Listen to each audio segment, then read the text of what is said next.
Fortnite just dropped the official trailer for Season 4, and it looks absolutely insane. From the new powers to the crazy collaborations, here is everything you need to know. Out of every teaser they've released so far, this is the one they let us study in the most detail. The catch is that it's also the only thing in the clip that isn't hiding some kind of secret. We do catch of the Joker walking through a brand new map location, and it could be the one from Tetris teaser, or somewhere else entirely, because honestly, neither reveal gives us a clean look at it. Either way, there's a theory floating around that it might sit near that sign referencing Geno and the Imagined Order, which would make it the building where he turns up as a boss. Coming back to Joker himself, we can also speculate about his outfit, and I'd bet on a secondary style, because every pass gives its skins at least one extra variant. So we're guaranteed one bare minimum, and my money's on that. For his accessories, I'm pretty locked in on the pickaxe, and I'm hoping Morgana shows up as a back bling, or even better as a sidekick, which would honestly be my favorite call. As for gameplay, a pistol makes the most sense. At the end of the day, this is Fortnite, a game built around guns.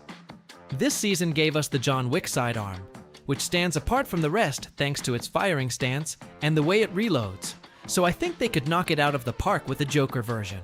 That brings me to a tweet from a leaker claiming Fortnite is building a leaderboard that specifically tracks eliminations with a ranged weapon, codenamed Mind Panth. It'll most likely land next season, and people are theorizing it ties into the crossover and maybe even into tournaments for earning skins. The way I read it, we'll get a ranked board where climbing the standings has nothing to do with wiping lobbies or surviving till the end, and everything to do with racking up the most kills with that one weapon. Naturally, that pulls my mind toward the recent Persona 5 collab, because for me, the most popular has to be the Smash one, which is incredibly detailed, but only makes Joker playable. We could see a bunch more characters hitting the shop, while also being earnable for free if you grind these cups. The last juicy detail buried in the footage is that the code points to the crossover being specifically with Persona 5 Royal, which means we probably won't get faces from any earlier Persona titles this time around. And the final piece on this partnership is that it's rolling into Rocket League in September, which could line up perfectly with those skins dropping in the shop and the cups. So with that reveal broken down, we've already got half the Battle Pass mapped out. Right now, that's Joker, Sonic, 99 Nights in the Forest, and lastly, the Tetris skin. That final one probably blindsides you if you missed previous video, where I went through its crossover teaser, the one where the Peely just chucks a Tetris piece that activates a little later. But reading through the comments, Tetris hinted we could see its own cosmetic in the game, and I'm fully expecting it to land in the pass. That same teaser also gave us clouds shaped like Dr. Eggman, along with the Pac-Man ghost. I'm not counting those two for the pass though, since Eggman will probably hit the shop in the opening days, and the Pac-Man Spectre is basically the same back bling we already scored years back. Even so, we'll almost certainly walk away with some kind of item or something along those lines, and we might even land a slightly weird outfit the way it's shaking out with Tetris. We could actually find out tomorrow, because each day has followed a rhythm with its drops. It's gone gameplay, skin, gameplay, skin. So tomorrow lands on gameplay, and I think Pac-Man has every shot at showing up, which would leave the last possible cosmetic tease for him. And like I mentioned before, Geno got leaked for that pass too, and that makes me think Jones could ride along with him. If that pans out, we'd have the whole pass locked, so there'd be zero issue seeing every character in one big reveal. Again, running back through it all, Day 1 gave us this mechanic that belongs to Sonic, and notice how his skin is nowhere to be found in that teaser. Something else locked in by it is that we're getting a location built in collaboration with the game. The other big piece is the rings, though at this moment, we still have no clue what they're for. After that came the 99 Nights tease, once again starring the Peely, this time out fishing, and the only thing you can clearly make out is the fresh 99 Nights look. One angle I slept on at first is that it'd track for it to have its own spot too, some kind of forest stuck in permanent night. That's exactly what the clip shows, and it's nothing new, because all the way back in Chapter 1 Season 10, They toyed with this same idea, using both the Borderlands zone and Batman's Gotham City. The third tease, the gameplay one, shows off the Tetris item, which I'm reading as something like a junk rift blended a little with a shield. It genuinely looks fascinating.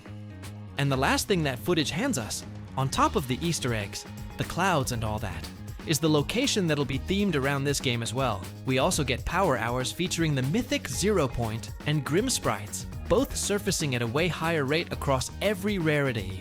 And that's only the opening move, because today we get the entire day to chase Galaxy sprites, which will pop up like clockwork. Monday runs the same deal, but with holo sprites. Tuesday, you can round out the cube collection, and finally, Wednesday brings the gem ones. And once that's done, we close the book on the runner season. Alongside those daily events, we'll also have a double XP all week to level the sprites up, and lighting campfires bumps that to a 4 times. On top of that, they're handing out visors to grab whichever sprites you're still missing. Best of all, reviving your sprites won't cost you a single speck of dust. After the live event, the island is already pretty shaken up, but we've still got a few days until the new season when everything could flip. So, I'll leave you with this story breakdown so you're fully ready when the new lore kicks in. After the Shattered live event, which wrapped up Season 2, Fortnite basically split into a clear before and after. The 0 Point came back to life, and with it, the island's worst nightmare returned too. Where did the Foundation go? Is it true Jonesy isn't coming back, and when does Chapter 8 start? Turns out, this whole time it was Geno hiding under the mask of the Visitor from the OG reality.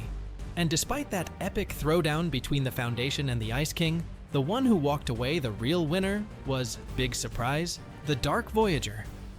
There were a ton of hints that Cubehead was gonna stab his icy buddy in the back. I broke a bunch of them down in past videos, so I don't know about you. But for me, the betrayal itself wasn't shocking at all. How the Voyager did the Ice King dirty, though, that's a whole different story. The Ice King's situation is crystal clear. Sucks to say it, but you can stop counting on him coming back. As for the Foundation, his fate is still a mystery. After taking another beatdown from the King, and losing his helmet for the second time, the Rock dropped off the radar. But we can say for sure he's not dead. The post-event thumbnail showing his helmet hints at it. And so do the files data miners dug up, because at some point a Foundation NPC is going to show up on the island. Plus, one of the challenges has us hunting for his busted helmet. So no need to sweat it over the big guy. Jonesy, though, is in way rougher shape. While the Foundation and the Loopers were dealing with the 0 Point, Jonesy and the Visitor were coordinating our moves from HQ. Except Blondie had no idea that his old boss was the one hiding under that Visitor mask the whole time. And by the looks of it, Geno's been holding a serious grudge, so he sent Jonesy on a forced little vacation. The island flip, the blown-up collider, his daughter's death, all those long years wandering the galaxy, Geno clearly hasn't forgotten any of it. You can tell because he knows Jonesy's name and his exact job. So now our legend is rotting away in a recovery pod with a hole in his gut, while Visitor Geno is masterfully running his best friends like puppets. We'll dig into that story separately, but for now drop a get well soon Jonesy in the comments. That revenge isn't gonna take itself. So what's the deal with the 0 Point? And why did the island get so wrecked? Here's the thing.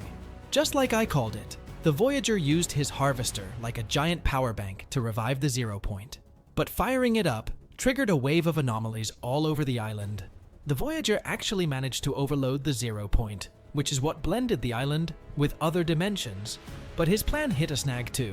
Cubehead never got to finish the experiment because we chopped his battery in half, just in time. And the thing that helped us pull it off was the Singularity, who somehow managed to deliver the Infinity Blade and her message to us through the 0 Point. Pure magic. No other way to explain it. Right now, the epicenter is stuck in a kind of limbo. On one hand, it's fully assembled and even showing signs of life.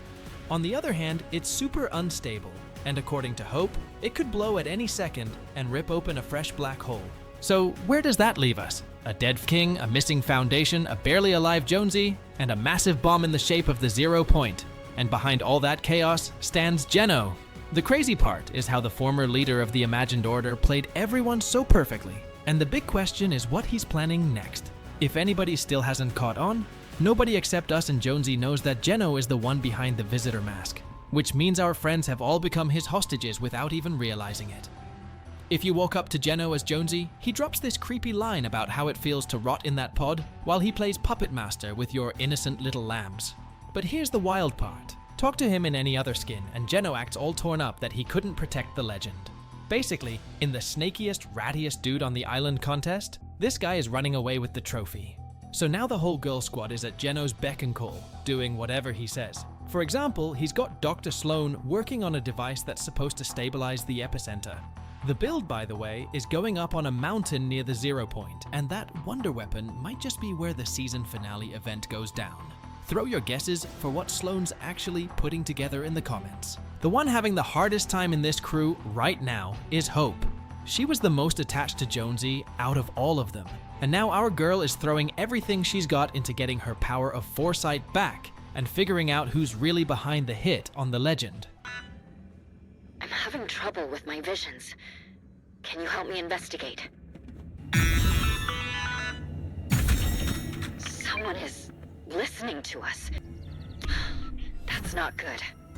But between investigations, Hope is obviously daydreaming about her boyfriend Kendo, because if you talk to her in the Kendo skin, she lets out this sad little sigh and says it'd be really nice if Kendo were around right now, so shippers, you can breathe easy. The romance between those two clearly isn't over yet, and after the latest update, Peely joined Hope's corner too, totally heartbroken over his best friend. Honestly, that whole spot with Jonesy's pod has turned into a full-on memorial for the legend, with loopers from every corner of the island bringing flowers and balloons, and Peely and Fishstick even drew get well cards. The whole island is waiting for Jonesy to wake up and refusing to give up hope. What Geno's gonna do when that happens is the open question, since the legend knows exactly who he is. But pulling the strings on the girls and building his contraption is only part of Geno's bigger plan. His main target this season is the 0 point itself. The thing is, Sloan's device alone can't restore it. Geno needs one more key ingredient, and that ingredient, as you probably already guessed, is those sprites we've been chasing all over the island, and he's not collecting them for some personal collection. Geno has very specific plans for these little guys, and the kicker is, he basically handed those plans straight to Dr. Sloan. Walk up to Sloan and strike up a conversation, and she'll lay out Geno's whole scheme without even realizing it. Looper, you're on comms with the 0 point stabilization team. You'll be our eyes and hands out in the field. Tread carefully. All of reality ends if we fail. Ah yes, that old chestnut. Too bad that it's true every time. According to her, the sprites are basically the 0 point children's, and they didn't just appear for no reason. They showed up the moment the 0 point started spewing out its energy uncontrollably after the event. To stabilize it, this entire daycare has to be rounded up, meaning every sprite on the island gets caught and sent back home, straight into the 0 point. So every time you evacuate a sprite, you're personally handing the epicenter back a piece of its power. Which means, whether we like it or not, we're the ones helping Geno pull off his plan. But our farming alone isn't enough to fully restore the 0 point. Just dumping sprites back into is like filling the tank of a car with no engine. And that's exactly what the wonder weapon Geno and Sloan are building on the hill is for. The way Sloan designed it, the thing works like a stabilizer that'll finally snap the 0 point back to its original form. Sounds like the perfect plan to save the world, right? Except there's one catch, and that catch is Geno himself, because he is definitely not restoring the 0 point out of love for our island. The most obvious theory is that he wants to bring back the order and take the 0 point under his personal control again. And a stable epicenter in his hands is basically the master key to every reality at once. But don't go packing your bags and bailing on the island just yet. Even with all that, we've still got a shot, because the new 7 are showing up real soon. Right now, almost every character on the island keeps saying the 7 aren't really the 7 anymore, and they're 100% right. After the Foundation went missing and the Visitor's identity got blown, Order is the only one left from the original lineup. And she's fully aware of how bad it's gotten, because she straight up says she feels like she's all alone in the universe. The good news is, Epic dropped a few fat hints that the 7 are about to get a fresh roster. The new 7 sprite is apparently already officially on the team. The description from the new 7 set says it in plain text. On top of that, I'm 100% sure that the second Jonesy finally wakes up, he's gonna lead the rebuilt squad. And most importantly, he'll finally claim the title of legend for real. That's when a completely different game begins. By my read, the new team is gonna include Sloan, Hope, and the Singularity. All the right candidates are already on hand. Plus, the latest update gave Sloan a style with a 7 helmet, so even if it's probably just temporary, she'll be joining the squad. And from there, maybe they'll dig up the missing foundation somewhere too. Assuming he even agrees to rejoin after all his bonehead screw-ups. And then the 7 would have just 1 spot left for a full roster. Who's gonna fill it? $1 million question. But something tells me Epic's got an interesting surprise cooked up for that one too. And they're the 7, Geno's biggest threat. For a while, the big bad manages to keep them away from his plans. Until one day, Jones, who at the time was working for the Imagined Order, decides to betray his crew and call in the Foundation, the leader of the 7. I know you have no reason to trust me, but... Oh no. Hang on! Let's talk! Let's talk!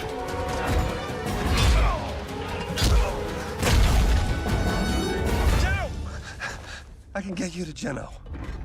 This new alliance kicks off the war between the 7 and the Imagined Order, and it brings out some essential characters for understanding Geno, like Sloan, the group's top scientist, who also gives us our very first glimpse of what Geno looks like. On the flip side, we also meet the Order and the Imagined, who are Geno's daughters, and who his organization is literally named after. They were genetically engineered to be perfect from birth, but that didn't pan out the way he wanted. And over time, the 2 sisters end up joining the 7 to stop their own dad. We see this play out in the Marvel comics, which wrap up on a page that reveals Geno has already regenerated. And here's a big detail. Dr. Doom works for Geno in those comics.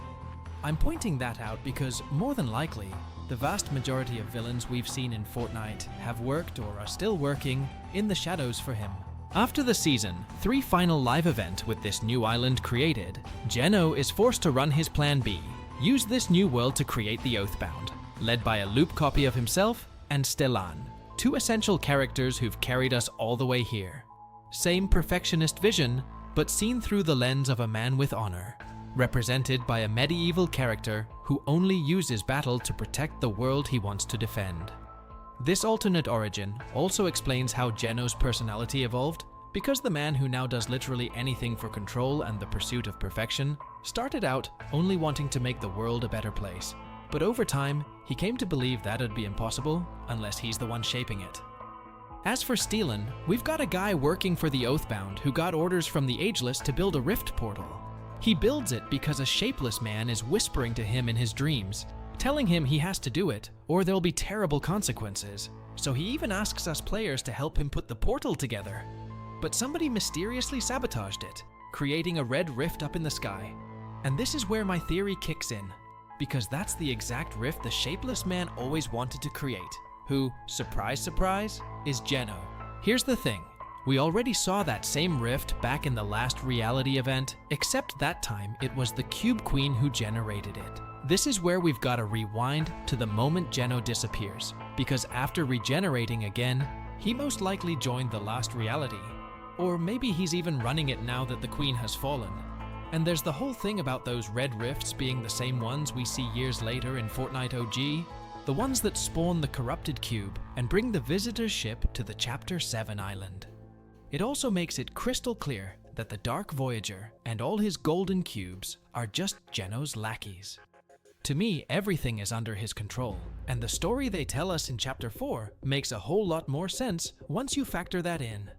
Going in order, first we head to the main reality, starting with Chapter 5. Since Zero Point didn't actually disappear, it exploded during the Big Bang, and now its fragments are scattered across the different realities. That's when Geno tells his copy to explore the realities and track down the fragments, which is where his new version comes from. But the copy finds something even better, a reality almost identical to the game's original first island, which means Geno can pick his impersonate The Visitor mission right back up.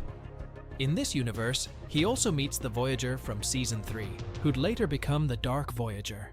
The question here is whether Geno gives him the cube powers, or whether this character was already part of the last reality. But I'm leaning toward the first theory, since that also explains why Lynx is still working with Geno and now rolls with the Voyager. While Geno is off running his adventure on the OG island, basically rerunning the events of Chapter 1, the first fragment shows up in Reality 783 and falls into the hands of the Dark Presence.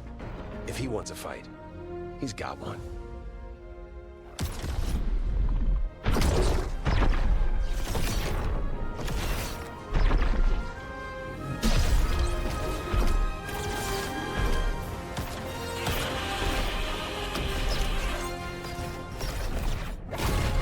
Yes! Now we're talking! Time to take back our island. After the big battle against that monster, it ends up on the Chapter 7 island. In no time, the Voyager takes control of the first 0 Point shard, while the Seven try to get the band back together to stop him. And that's when Jones and the Order make a mistake. They put out a call to the entire team, because this is the precise moment when Geno's plan finally goes off without a hitch. He shows up from his rocket in Reality OG, and joins the team to take it down from the inside, all while making the Seven believe he's helping them fight the Voyager.